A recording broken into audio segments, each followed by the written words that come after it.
All right, everybody. Welcome to another Sour Chatter. Thanks for joining us. We got a really special guest today. But before I announce him, another just big shout out to my buddy Justin Severson out of Salt Lake City for letting us utilize Sour Chatter here in the Midwest. If you want some more information about Justin and what they're doing in Salt Lake City, I'll really supply some of that in the description of this video. But real quick, my name is Todd McGuirk. I work with a public technology company called Paylocity. We build and deliver all of our own payroll and HR.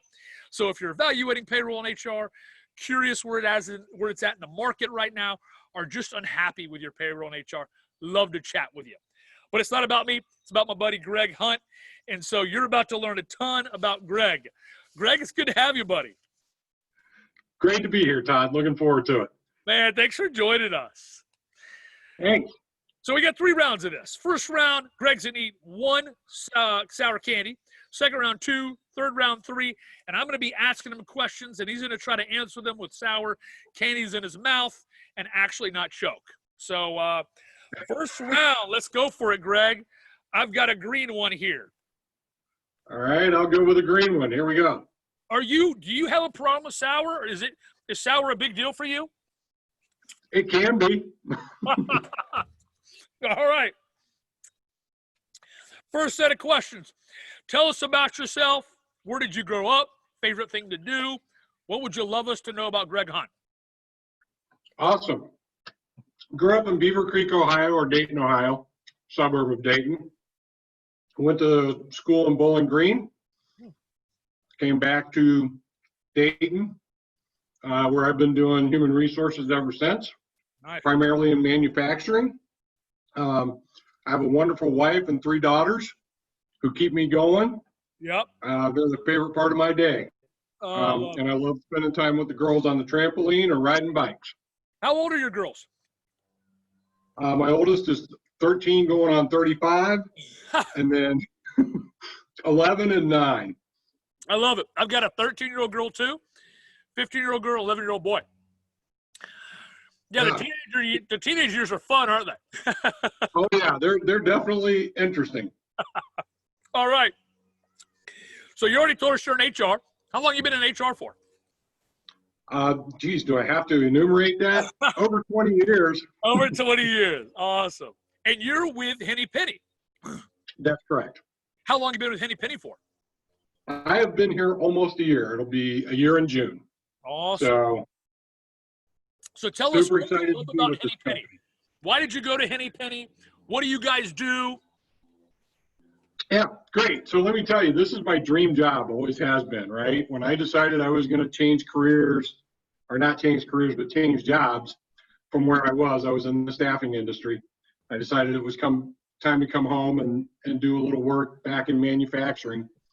It was a very targeted search, and I was looking for a company that was really an employee-first company that understood the value of their employees and what they were going to bring to the table. Hello, Todd. You there? Oh, what happened? You there? Yeah. Oh, no, you're good at my end. You're good. Oh, my screen went completely blank, but that's just fun, right? No, you're good. Yeah, keep it going.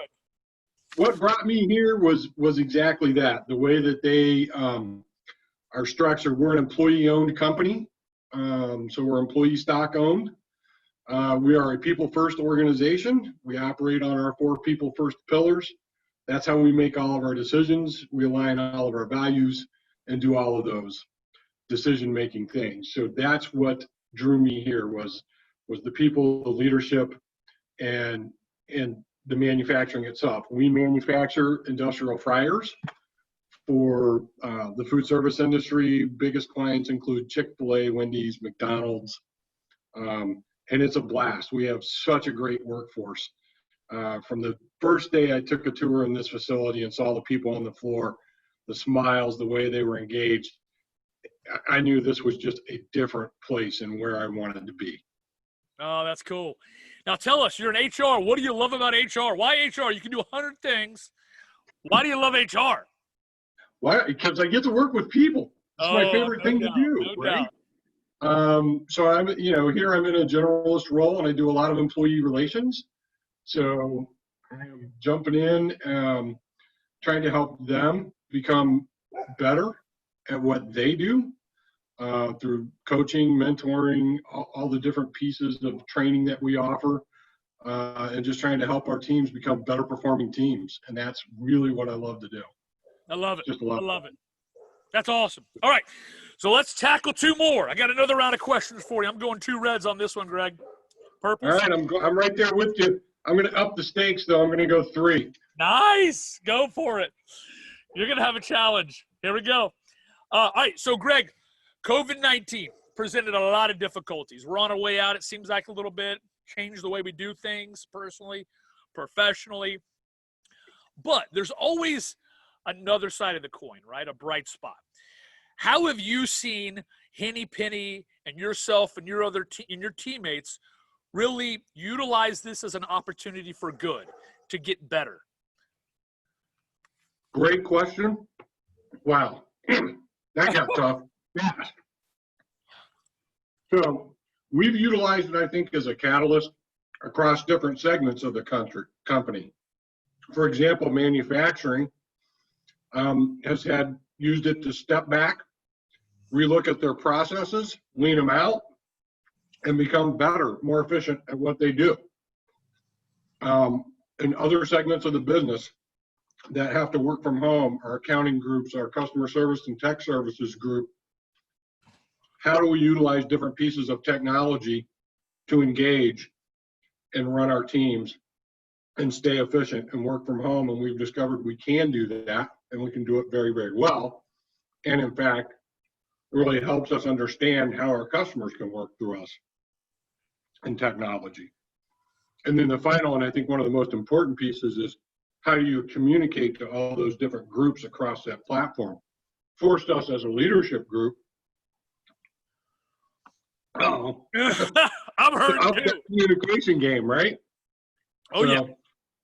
We have to communicate across several different platforms and message that, because things are so constantly changing right now. Yep. The awesome news is we found out our workforce surprises us every day. They're right there with us, right? They're asking the right questions. They're making sure they're ready and they have the right information so that we can continue to re-engage and step up and deliver for our customers. Awesome. What's a quick story of how HR has seen or done something neat in your environment for your people? Repeat the question. So during COVID here, from an HR perspective, what's something neat you guys have seen happen that isn't normal? Sure. COVID allowed you to present you an opportunity. I got to say, I think one of the neatest things I've seen is just the way our people have worked across the groups to come up with unique solutions to keep working. And what I mean by that, you in a manufacturing facility, you typically have your manufacturing versus your office technical groups. They don't really cross ways. They all run their own thing. Not true. Our emergency response team has been a cross-functional team that has looked at all areas and said, hey, we're doing this over here to help keep things running. How does that work for your team, who maybe is a little bit more separated than you need to be right now? Yeah. How does that piece help you guys, and exchanging those best practices, not just within the group, but across the groups, and looking at how that works together has been one of the neatest things I think that our HR team has seen happen. So you guys have seen teamwork really birth out of this. Yeah, well, that, and I'll tell you, the other thing we've done is, like, we do some short burst training now. Yeah. For our manufacturing groups, so that we can, keep it at distance. We can keep it recorded if we need to, but it's helping our manufacturing team keep their training going, keeping their skills up. So it's been cool in terms of almost forcing that disruption, right? How are you going to do it differently? It's forced you to think in a disrupted pattern. Yeah. I got to continue to do my business, and I can't do it as normal. So how do I do it different? Yeah. Love it. I love it. That's good answers. Let's go round 3. You ready, Greg? All right. So we upped round. Now we're going to start mixing some things. Yeah. We're going to have a couple of purples. Nice. We're going to have a couple of greens. And just to make it 5, we'll add a red one. I love it. Let's see if I can get this down. So you're going 4 right now? I'm going 5. 5. I love it. You may be challenging Penelope Orr right now. I am challenging Penelope Orr. You're taking her out. All right. Man, I don't even want to ask questions. These are my. Here we go. Oh, boy. What is your most embarrassing professional moment? This How is always about- a good one. Bending over and my pants splitting. Who all saw that? I was in an office of 5 people, and it was, you heard it first, right? I bent over to get something out of the files. You hear this awful rip, and it's the back of my pants. I'm like, oh, well, that's bad.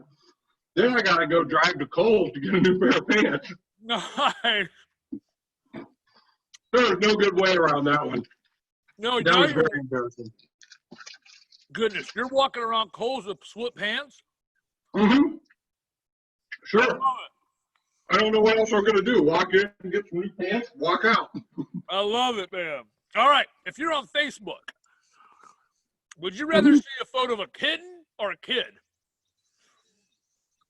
A kid. A kid. Like, a lot of kitten videos, isn't there? Mm-hmm. Are you a cat dog or a cat guy or a dog guy? I'm a dog guy all the way. All the way. So, Got it. What do you got? Unfortunately, my kids are allergic to dogs, so no dogs. Yeah, you'll notice this. I'm spraying my 2 Great Pyrenees with water as they try Oh, to there drink you go. my lap while we're talking. That's great. How many days have you went during COVID-19 without taking a shower? What's your max? 2 days. Nice. Yeah, I'm also doing a bad job of not brushing my teeth either. My wife said to me yesterday, she's like, Todd, you smell like hot dogs. Go shower. So then I'm like, is that hot dogs or brats? Because brats, that's a great smell, right? That's awesome, right? That's right. All right. I give you a dozen Krispy Kreme donuts. How many can you eat at one time? A dozen. The whole box, or do you need like 3? What's your cutoff point? I mean, if it's a challenge, I'm throwing down for the dozen. I got it. They're so good, aren't they? They are, especially when they're warm, right? Oh, It just, that's the the hot best. sign, no doubt. Yep. All right, last song. Here we go. Favorite Taylor Swift song? You got girls. You should know this. I know, right? You would ask me that one. Boy, I got nothing for you. You on got that one. nothing? Okay. I got I'm going nothing. with the song "Shake It Off." Shake It Off. That's my jam. If I've got to listen to Taylor. Yeah, that's a good one. I'll take that. Hey, can you sing it? Shake it off. Shake it off. Yes. That's it. That's all I got for you. That's it. That's all we need. Greg, it was great to hang with you, man. Thanks so much for your time today. Yeah, it was great, Todd. I really appreciate it. Absolutely. Listen, you who are watching Sour Chatter, connect with Greg. I'm going to leave his information in the details of this description, as well as Henny Penny. Connect with them. They're doing great things there in Dayton. So, Greg, again, thank you, buddy. Keep changing the world. Bless you, and have a great day. All right, thanks. Have a great day, Todd. Greg.